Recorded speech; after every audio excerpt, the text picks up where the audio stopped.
Hi guys, how you all doing? Welcome back to Karen Vibes, reading for the mature audience. So it has been a long time. I was purposely waiting to see if anyone would answer the questions I was asking in regards to the new book, the last book that I read, but yeah, no one asked any questions. I'm a little disappointed, but yeah, that's how it goes. There's still time if you still wish to go on and view the page and answer some of the questions. You'll still win for yourself a packet of tea of your choice, whether it's bay leaf, whether it's fever grass, lemongrass, or soursop. Or you can get a lovely jar of scented candles. Not candles, a lovely jar of scented candle. Alright, so welcome back guys. Hope you're all doing okay. Oh my goodness, my hand look a little dry. I was doing some washing earlier and forgot to put on some lotion. Anyhow, alright, so I'm going to introduce my new book that I'll be reading today. Well, it was my intention to read this book initially, but I was speaking to a friend of mine yesterday, and she was saying to me, it's a long time. There's this book that I used to read, the name of it, Flowers in the Attic. And she said she read it in high school and she always wondered what happened. So she read which was the first book, and she always wondered what if there was a second book to it. And I said, of course there's a second book, and there's also a third book as well. So I do have the second book to it, and this is the second book. So this is a follow-up to the story, and it's written by Virginia Andrews. So this is the first book we're going to read. I have a newer version. To this book. Well, it's the same story, same sequence, but I have a newer book. I can't find it at the moment. I'm going to look for it this evening. But in the meantime, I'm going to read this old one. But as I say, it will be the same book. So it's the name of it is Flowers in the Attic. I guess some of you have read it or remember reading this book. So the friend was saying to me, I read this book, years ago, and I never always wanted there was a follow-up to it. Because she went online and couldn't find, if there was a follow-up. So I said, yes, there is a follow-up. So the follow-up is If There. So the name of the follow-up book is If There Be Thorns. So it's a continuation of this book. So I decided, you know what? I'm going to read this book. Yeah. I'm going to read. It's a bittersweet book, I would say. But I'm going to read this book. So I hope you folks will enjoy. So please sit back, relax, grab your cup of tea, whether it's your cold tea or your iced tea, or whether it's, as I said, a hot cup of tea. And please ensure that it's case spicy teas. Yep. Alright, so without further ado, let us begin. Oh my goodness, don't tell me that when I sprayed out the room, and I said no mosquitoes are in here, and so I felt one biting me right now. Can't get away from these things, can we? Alright, so the name of the book is Flowers in the Attic by Virginia Andrews, and it's narrated by me, Karen Weir. So Flowers in the Attic by Virginia Andrews. And it's a compelling story of a family's betrayal and heartbreak, love and revenge.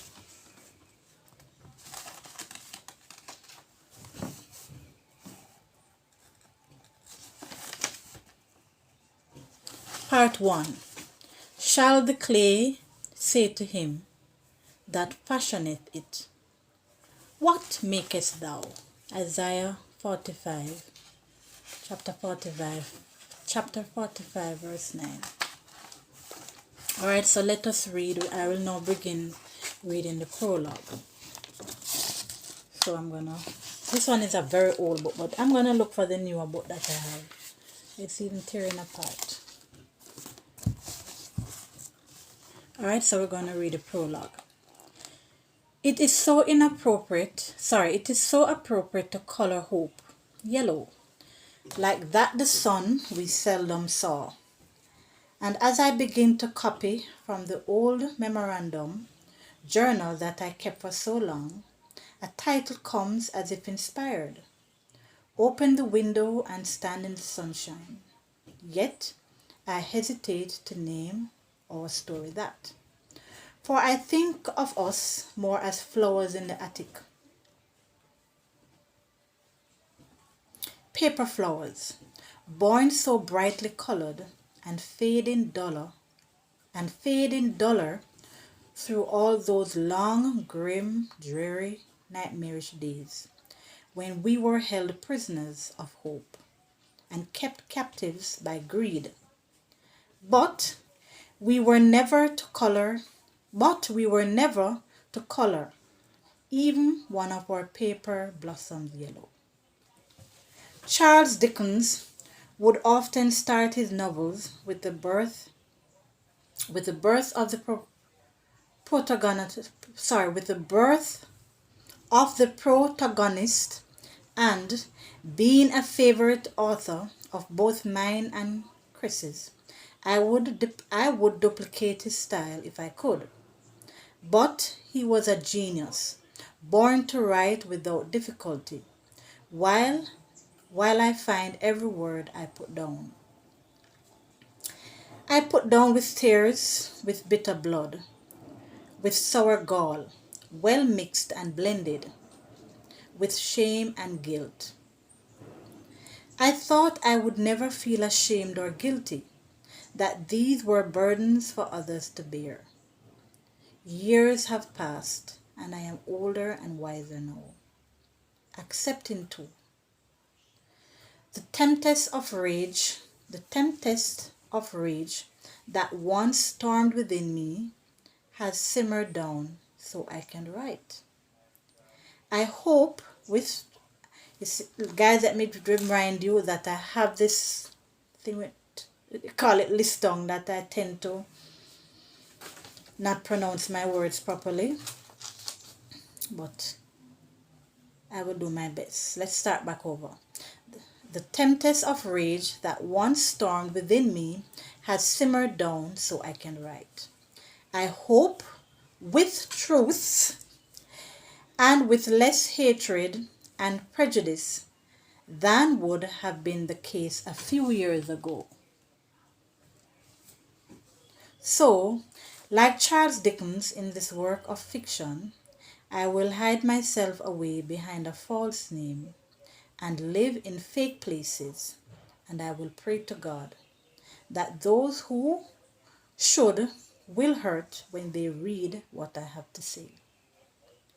Certainly, God in his infinite mercy will see that some understanding publisher will put my words in a book and help grind the knife that I hope to wield. So that was the prologue. Folks, please bear with me. I tend to, when I'm pronouncing certain words, I tend to stutter a bit or find it hard to pronounce at times. So please bear with me. Apart from if I say big words that I don't know what to call. I can't remember what to call. But I will try my very best. So we'll start. So this is... Oh, I see how they...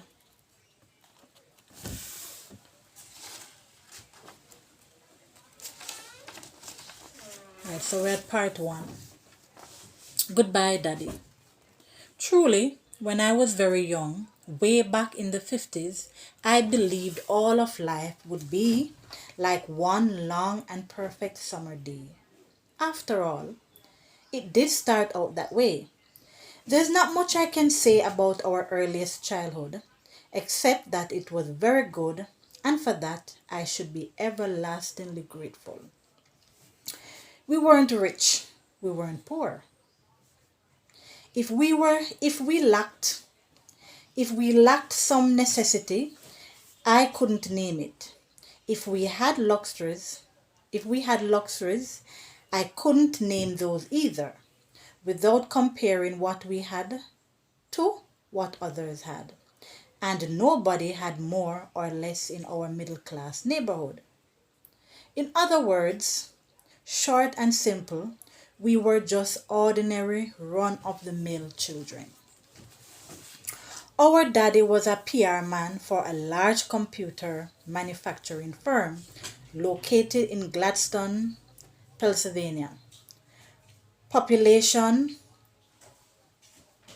12,602. He was a huge success. He was a huge success. Our father, for often his boss dined with us and bragged about the job that he seemed to perform so well. It's that all American, wholesome, devastatingly good looking face and charming manner that does them in. Great God in heaven! Chris, what sensible person could resist a fellow like you? Heartily, I agreed with that. Our father was perfect.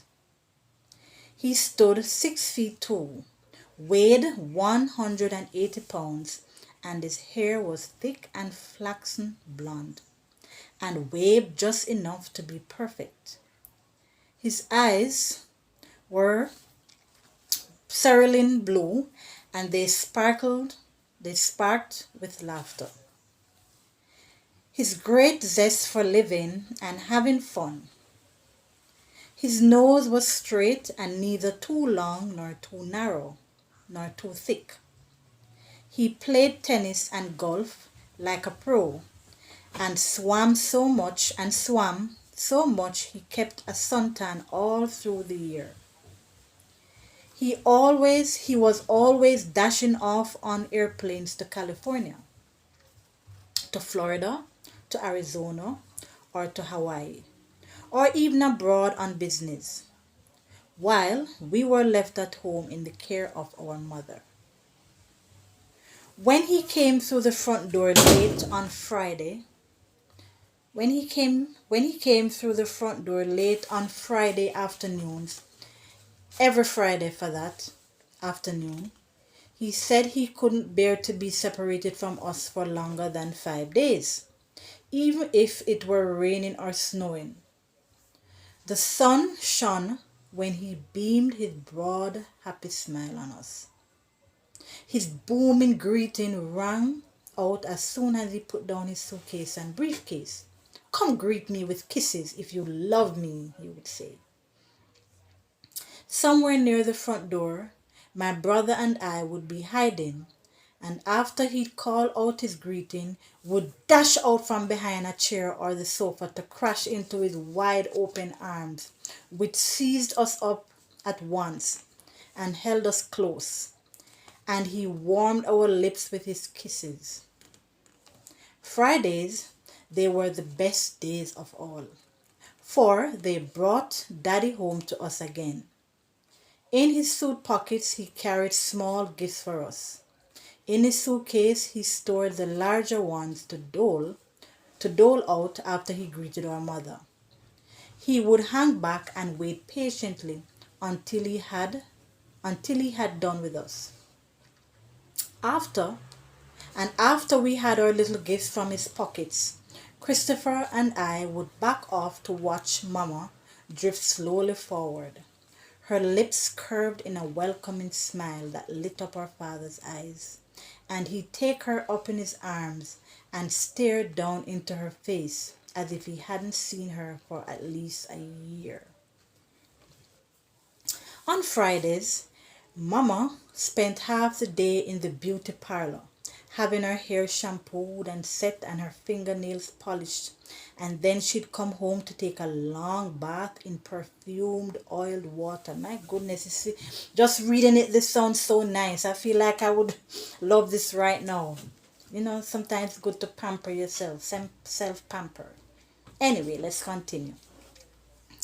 I'd perch in her dressing room and wait to watch her emerge in a filmy negligee. She'd sit at her dressing table, to meticulously apply makeup, and I, so eager to learn, drank in everything she did to turn herself from a pretty woman into a creature so ravishingly beautiful she didn't look real. The most amazing part of this was our father. The most amazing part of this was our father thought she didn't wear makeup. He believed she was naturally a striking beauty. Love was a word lavished about in our home. Do you love me? For I most certainly love you. Did you miss me? Are you glad I'm home? Did you think about me when I was gone? Every night? Did you toss and turn and wish I were beside you, holding you close?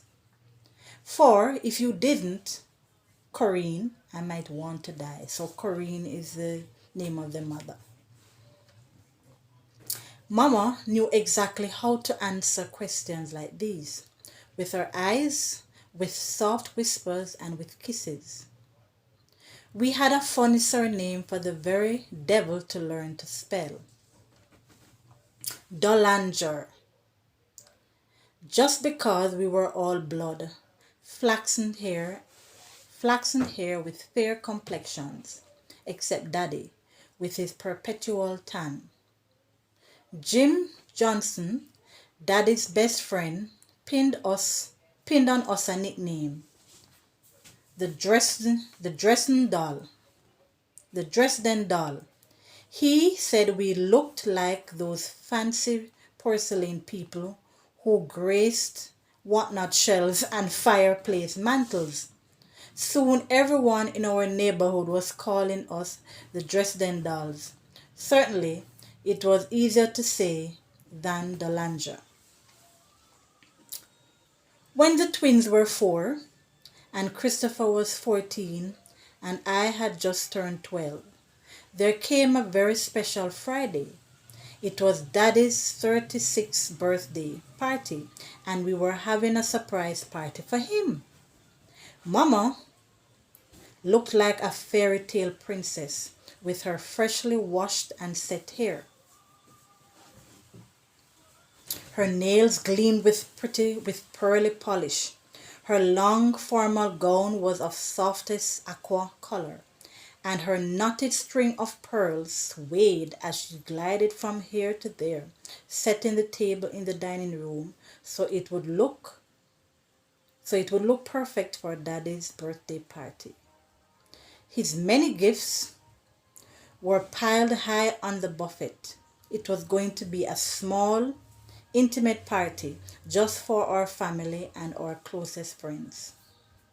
Kathy, said Mama, throwing me a quick look, would you mind bathing the twins again for me?